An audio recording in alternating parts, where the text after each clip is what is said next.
జిల్లా SP doctor Ajitha విజయన్ల IPS ఆదేశాల మేరకు జిల్లా వ్యాప్తంగా నేరాల నియంత్రణ కోసం ఆధునిక సాంకేతికతను వినియోగిస్తూ డ్రోన్ నిఘాను నిర్వహిస్తున్నారు. పట్టణ గ్రామ శివారు ప్రాంతాలలో డ్రోన్స్ మరియు ప్రత్యేక నైట్ విజన్ డ్రోన్ సర్వీలెన్స్ ద్వారా ప్రత్యేక పర్యవేక్షణ చేపట్టి అసాంఘిక కార్యకలాపాలను అరికట్టేందుకు చర్యలు తీసుకుంటున్నారు.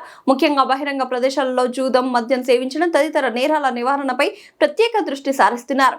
నేరాలకు ఆస్కారం ఉన్న ప్రాంతాలను ముందుగానే గుర్తించి డ్రోన్ పర్యవేక్షణను మరింత విస్తృతంగా అమలు చేస్తూ చట్ట వ్యతిరేక కార్యకలాపాలకు పాల్పడే వారిపై కఠిన చర్యలు తీసుకుంటామని పోలీసులు హెచ్చరించారు. ప్రజలు తమ పరిసర ప్రాంతాల్లో ఏవైనా అనుమానాస్పద కార్యకలాపాలు గమనించినట్లయితే వెంటనే డయల్ 11 లేదా eagle cell toll free number 1972కు లేదా పోలీస్ కమాండ్ కంట్రోల్ నెంబర్ 9392903413కు సమాచారం అందించాలని జిల్లా పోలీసులు విజ్ఞప్తి చేశారు.